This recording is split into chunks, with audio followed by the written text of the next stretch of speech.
Welcome, my peeps, my peoples. Please like, comment, subscribe, share the video. It'd be greatly appreciated from the bottom of my heart, my peeps, my peoples. Peep Squad is in the building, baby. We going to the top, to the top, to the top, baby. We're going to bring others with us. So let's get it started. Let's talk about Growing Up Hip Hop Atlanta Season 3, Episode 8. It's going down. Bow Wow is with Korey. And, he got the booty real quick and real fast. Korey was out here talking about that she's going to make him wait. She's going to take her time and get to know him. She ain't gonna rush into it and all this other stuff. She dropped it quick. She dropped it fast. I was like, okay, Bow Wow knew she was talking that. Bow Wow was like, everything that you have said to me, I've heard it before. He said that in a previous episode. So I'm like, it's going down. And now that he got the goodies, now he got the kitty cat, she's saying, you mine, I own you. We locked. You my man. And Bow Wow was like, well, you know what? I don't know about all that. And she was like, you ain't gonna be messing with nobody else. And he was like, I'm just gonna be busy and focused. Basically, that's another way of saying I'm just gonna be doing me. You could do what you want to do. You can't do nothing, but I can. So, and then we got Ayana doing a background check on none other than Korey and doing a Google search on her and finding out that she was arrested and she was locked up for, a terroristic threat. She must have been out here in them streets and somebody must have been scared, or it could have been because, whatever. And then we find out that Korey used to date Fite Wap, and Fite Wap was infatuated with her and wrote a song about her, and, she used to be the love of his life, I guess. I was like, okay, they just, stay all in the same circle. Bow and Future. And now you got Waka Flocka added to it, and you have also 50 Cent. I mean, like, everybody's in rotation. I don't know what's going on. For real.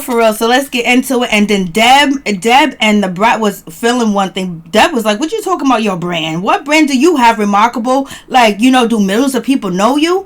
I was like, OMG. And it was nothing like when the Brat was like, oh my God, look at all these people in this meeting.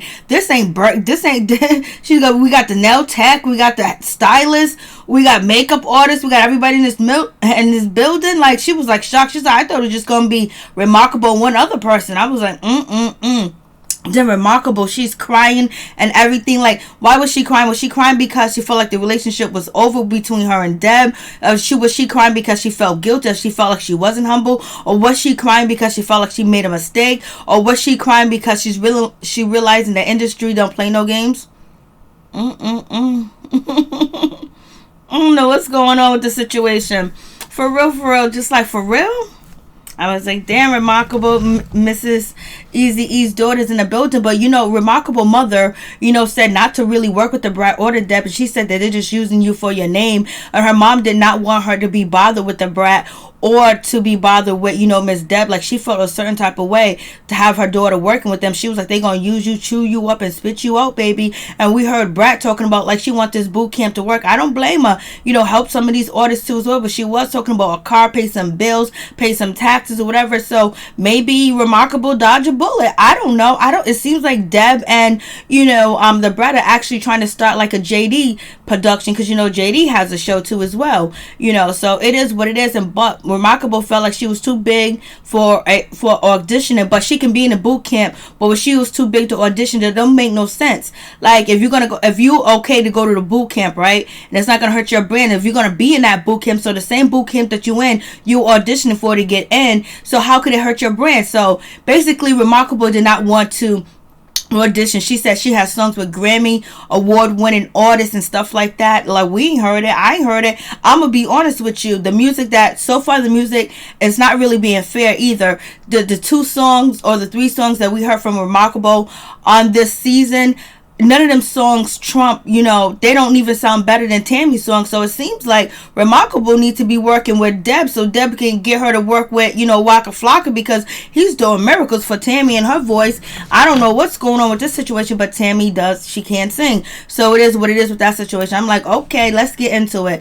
Let's go. So let's talk about, here we go with the boot camp. They're about to get busy, about to get it on. And basically the Brat and, Deb, just chose everybody, picked everybody. They really didn't go through the list. You signed up from Twitter or whatever the case may be. and they liked everybody. That was just the case. And then a lot of people showed up. There's a lot of people there. I would have been there too. Shit, we're gonna get free press. I'm trying to get seen. I'm trying to get I'm trying to have somebody see me, baby. But you know, it was pretty good. I did miss Brandon. Brandon should have been in this episode because I wanted to know more about the, you know, going to fireman school and, you know, ordering, you know, fireman, you know, equipment off, you know, Amazon. That shit was interesting. So, you know, the Deb and, you know, the Brat are having a good time. They're enjoying themselves. They're laughing. It's funny. Some people got talent, some people don't. What they showed us, just the guy rapping or whatever, I don't know, I didn't see anything. So anyways, we have Tammy. She's in the studio with her husband. She's in the studio with Waka Flocka, and basically he was working on her music, and you know, they're going back and forth. It's about the label. It's about, Tammy wants to pick out her own song. She wants to do this. She wants to do that. Waka's like, no, you can't. This and that is getting flirtatious. Waka's getting horny, because we already know that Waka suffers from that problem. He's addicted to sex on Marriage Boot Camp, but we already see that Tammy and Waka Flocka are not using what they're supposed to learn from, you know, Marriage Boot Camp communication, because Waka Flocka just bounce and leave Tammy, and they're like flirtatious. They're enjoying each other, having a good time. Tammy's on the money, but she wants Waka to be more focused. He's having a good time. He's enjoying himself, but his mind is on the goal. His mind is on the prize, and that's to get Tammy on top so he can really retire and make that bag and make some money. But he's joking around, he's being silly, and Tammy just wants to be serious. And he was like, you got to let the label pick out your music and stuff like that. Blase in the third, he's getting turned on, he's getting attracted. He's already attracted to his wife, but you know, Waka's doing Waka. It is what it is. And you know, he's thinking about other people, you know, being attracted to his wife. I like Waka Flocka's hoodie is going on. That's a fat hoodie. He's just talking about he's feeling his wife. You go, Waka, do your thing. You know, work together. It is what it is. And then we get to Remarkable. You know, Remarkable, she shows up to, you know, the audition, but she wanted to show up in person to tell these ladies in person that, hey, listen, I don't have to audition. I don't think I should audition. You know, you guys already see me in the club or whatever the case may be. I thought that was it. I didn't think that I had to audition with you guys or whatever, but I didn't want to be disrespectful and just not show up. Well, if that's the case, you could have shot them a line. You could have texted them. You could have hit them up on IG. You could have talked to them before the situation went down and told them how you felt. You know, be upfront with it. You know, at the last minute, you're going to come through. And basically, the Brat said, I just want you to get on that stage. Why is it a big deal for you to get on that stage and audition, and it's going to hurt your brand, but yet being in the boot camp ain't going to hurt your brand? And then I don't even think Remarkable think that she needed boot camp, because we find out later on in the episode that Remarkable got a manager, she got a team, she got a production, she got everything going on, and she's already doing training, vocals, and all this other stuff. So why do you need boot camp if you have personal people doing it? You know what I mean? Why did they even sign you? Why did they tell you to even come to the boot camp if you're managers or whatever? It is what it is. And so, you know, Remarkable is like, you know, for me, audition's gonna mess up my brand and all this other stuff. And Deb is like, what brand? What brand are you messing up? What brand do you have? What have you been doing? You know, where's your music at? What are you talking about? At least the two people in front of you done worked with, you know, platinum selling artists, gold selling artists, and people that, you know, made made a stamp and the industry in the music business in hip hop, R&B, or whatever the case may be. And they had hits and songs, and they work with other artists, and they do have connections, and they do have friends, probably way more than your manager or the team that you're working with. Your team hooked you up with them. You know what I mean? They couldn't hook you up with nobody higher, because if they did, you wouldn't be there, because it seems like she don't even want to be there. I just don't get what she's talking about, that she can't audition because it'll mess up her brand, but yet being in the boot camp will be okay. Like, people gonna say, ain't nobody see shit. We barely seen the audition, but we would have seen your audition because you're Easy E daughter, you're on the show, it's a storyline, roll with it, do the boot camp. The boot camp might not even take off. That might not even be a damn boot camp. But now the relationship is tarnished. And basically the Brat was like, yo, why ain't you humble? I thought you was humble. I thought you was this person, whatever. And she was like, I am that person. What you think about this and that? And basically they're letting her know she needs more work. She needs more help. Excuse me. I'm just like, what a damn shame. It is what it is. I'm just like, I'm doing way too much, baby. I was just like, remarkable.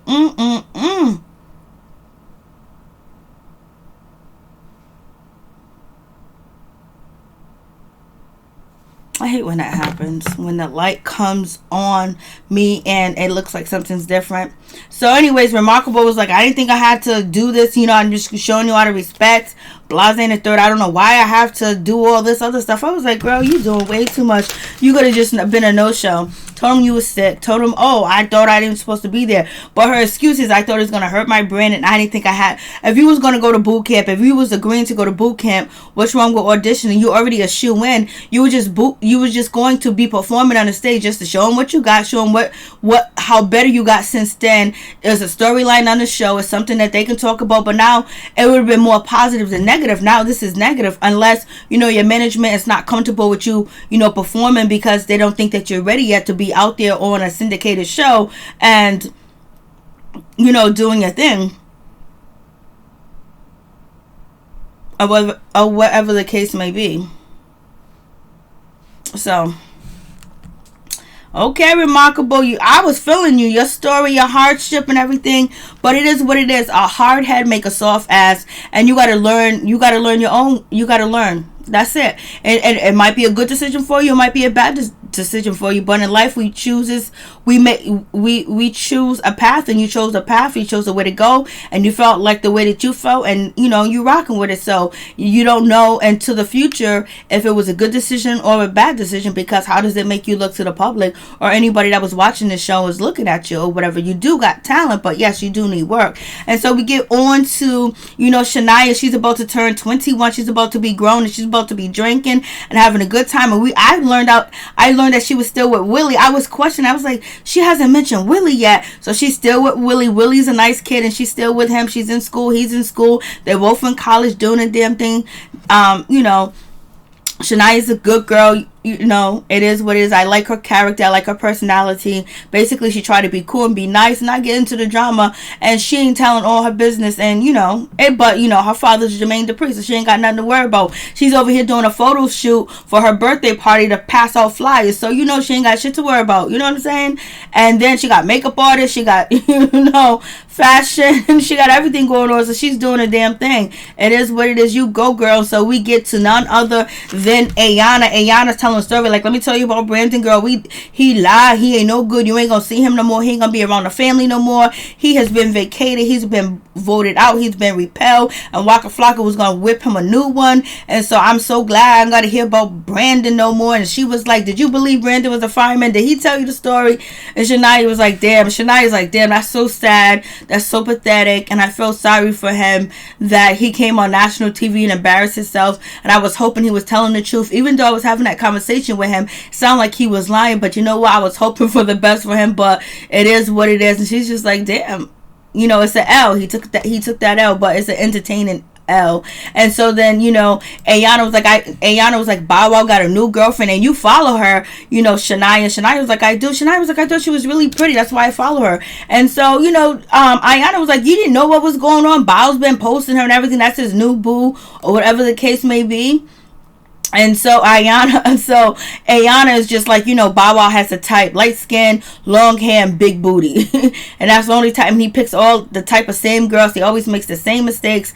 It is what it is, because Bow's not ready to be in a committed relationship. He loves the idea of a beginning of a relationship. You know, that beginning, having butterflies in your stomach, having that love, you know, missing that person, want to be around them all the time, having conversation, everything physically is good, mentally is good. You like seeing that person, that you know, feeling of a brand new relationship. That's what Bao likes. And then he gets tired, and then, you know, he turns into his old self, where he needs to party, drink, have a good time, and let you know that, you know, you could be replaced. And he's gonna be talking and taking pictures and doing everything else to be disrespectful in his relationship, and that's what he's gonna do. And so, you know, Shania is just like, Ayana was like, yo, you know, I'm gonna search her and see what's up with her. I'm a Google searcher, and she did. We find out she got a criminal record, terrorist threat. She's out here in these streets. She gonna get to Bao. Bao better be careful. But he liked them young. He liked them crazy. He liked them wild. He liked them dependent. He liked, you know, to make them feel like they're on top of the world. And then he would slowly crash into a wall with them. They'll slowly fall out the parachute. They would have to. They don't even have a parachute. They might. Some of them. So then they're doing, they doing none other than Kiyomi Leslie dirty, putting her, mugshot back on the scene, back on the screen next to his new girl Korey. The producers are wrong. They are so messed up. I'm just like, OMG, like they put them on there. Like, come on, why are you doing that? Why are you doing Kiyomi like that? She's been keeping her mouth closed, minding her business. You haven't heard her, going out here wilding, saying all types of stuff about Bao. You guys been using Kiyomi Leslie's name on this show. I hope you guys are cutting her a check, because she is the storyline. She was everybody's storyline for like the first 4 episodes. Like, come on. And she's still a storyline on episode 8. Like, they still posting her picture and talking about her. I know she feels a certain type of way. I know every time she sees her name mentioned, she hears her name mentioned, or she sees her picture over here on this show, they mention her. I know she be calling somebody. I bet she be calling Bao, like, what the hell? And so we got Waka Flocka. He's not having no communication skill. He's gonna bounce to go get this bag. He's 50 grand for an hour, baby. I'll be gone. See you later. I'll be back, or whatever. But I would tell my partner, I would tell my husband, I would tell my boyfriend, I would let them know. But Waka Flocka think Tammy's gonna get mad anyway, or whatever, because he told her he retired, he ain't gonna be doing shows or whatever. But if he don't do shows, how they gonna pay the bills? Because I guarantee you, they live very expensive, and their lifestyle is much more expensive now too as well. He's talking about college tuition and all this other stuff, but he promised his wife that he was going to be focusing on her career. But you know what, he can take an hour and make a bag, for real. But Tammy's upset because she's accepted the fact that she don't care about the money. She wants him to really be focusing on her, and she's dedicating her time to him, and she's putting her career in his hand, and she feels a certain type of way that he's not respecting the boundaries. Like, he could have told her, he could have asked her to come through, he could have invited the mother. I bet if he would invite Tammy to come and the grandmother, they would have been all happy. He was like, yo, jump in the car, I'm gonna get on stage, you're gonna come on stage, maybe you should sing a little lick for me or something, or maybe you should just stand next to me or something, and we tell him that your album's coming out, or whatever the case may be. But he could have did that, but he's Waka doesn't communicate. He likes drama, he likes arguing, he likes when Tammy's mad, he likes to argue with her, he likes all that other stuff. If you watch Mary Boot Camp, you would know he likes to piss off Tammy and get her mad, because it sexually turns him on too as well.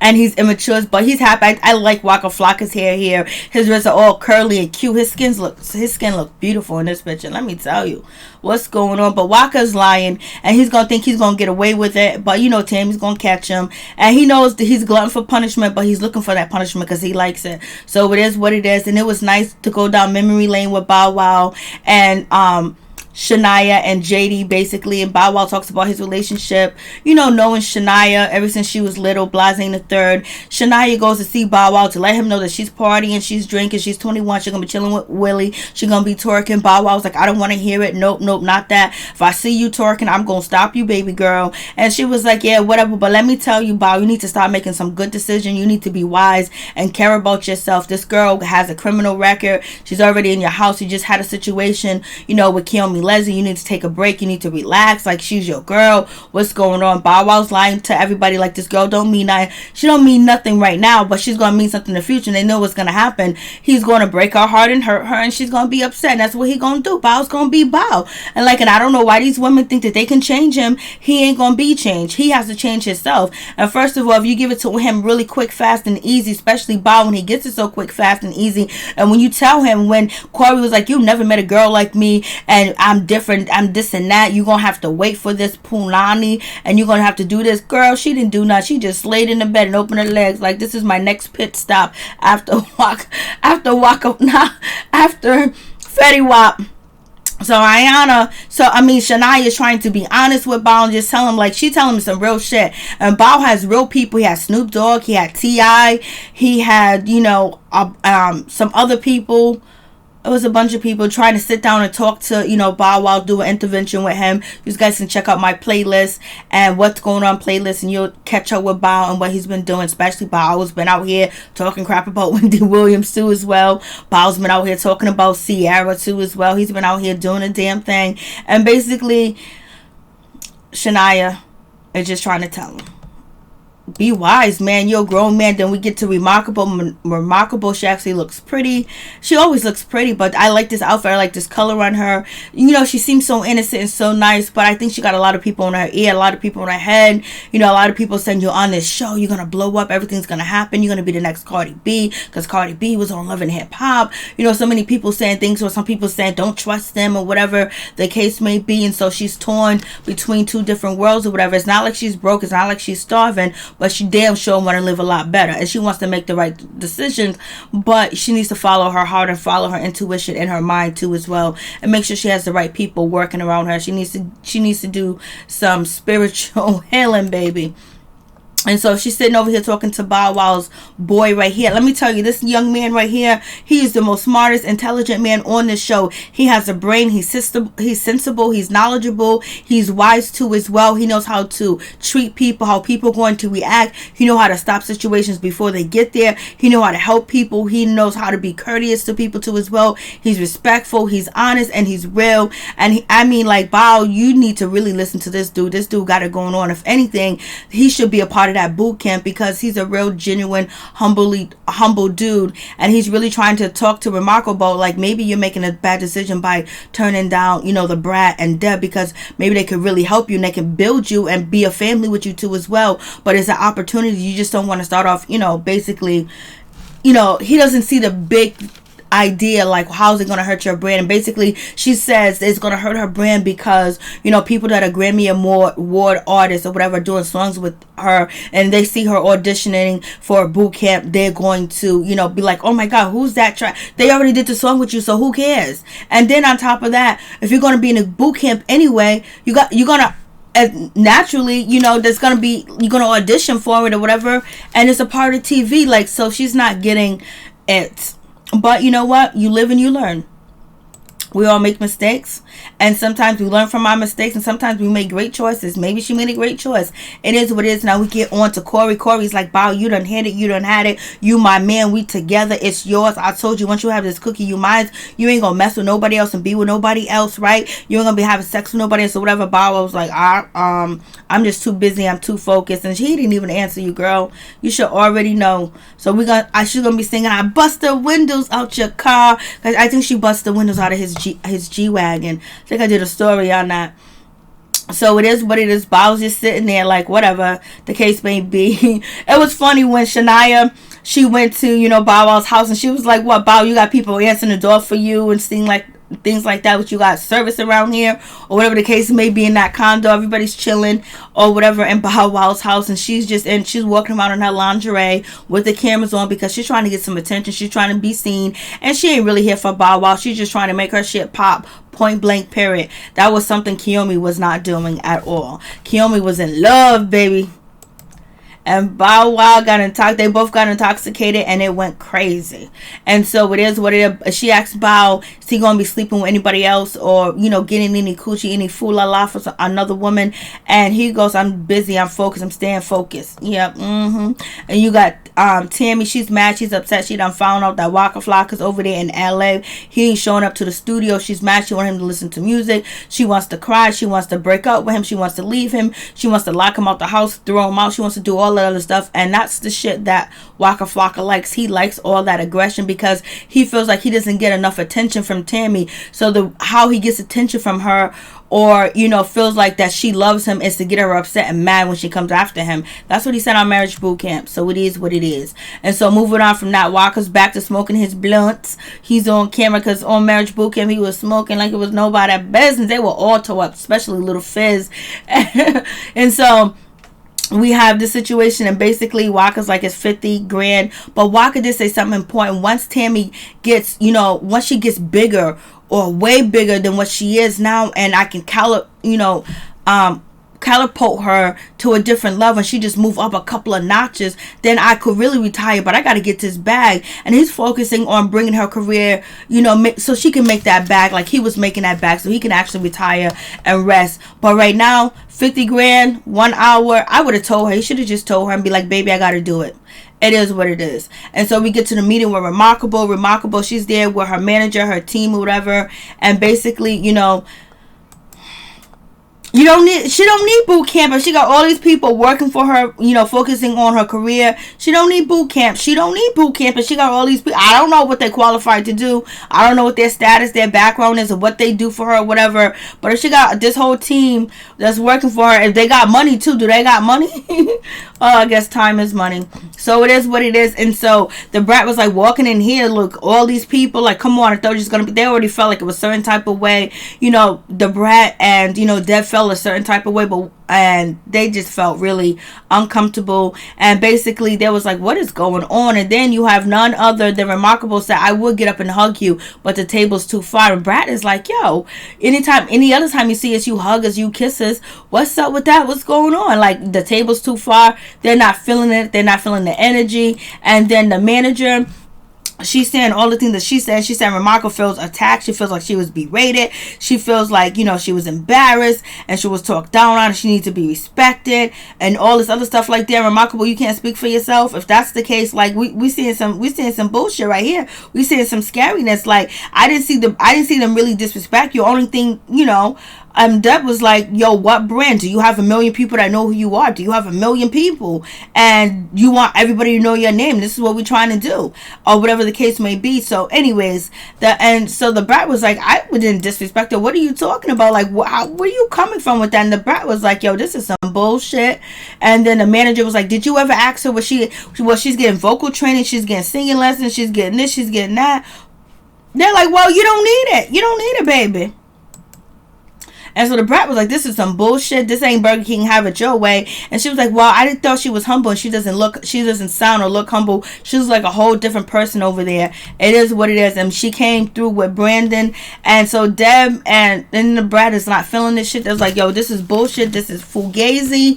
And it was like, yo, this lady, whoever speaking for her, is like, they got us fucked up. They got the wrong idea. And it was like, we're not going to be dealing with manager to the manager. You coming into boot camp. You don't supposed to have no manager, no promoter, or anything like that. We're starting from the ground up. We rebuilding, we rebending. So they must have to sign a contract, because if you finish the boot camp, you get signed, or they put you on to different people. I believe Deb and the Brat is going to want a percentage of that or something. So therefore, it's a lost cause, because they don't have total control. She has people already that she has contracts with, that she signed with. So basically ain't no need for that. The Deb is hurt, the Brat is hurt. It is what it is. Now they're walking out and they're leaving. I was just like, damn, we got Remarkable crying. Why are you crying? Like, damn, you just met these motherfuckers. You already been talking to them for like 3 times. You've seen them, you film with them or whatever. It's not like you got a close relationship with them. Why are you crying, Remarkable? Move on. You made a decision before you even came to that meeting, and it was like, you don't need boot camp. If you got a vocal coach, you got this, you got all this training and everything, why do you need boot camp? If you think performing and audition is going to hurt your brand, then you don't need the boot camp. Move forward. Like, stand in your shit and be happy. Peace and out. One love to all my peeps and my peoples. Peep Squad is in the building, baby. Please like, comment, subscribe, share the video. It'll be greatly appreciated from the bottom of my heart, my peeps, my peoples. Peep Squad is in the building, baby. We're going to the top, to the top, to the top, baby. We're going to bring others with us. Thank you guys for watching. Please hit that like button. Please comment. Please subscribe. You know how it is. My peeps, my peoples.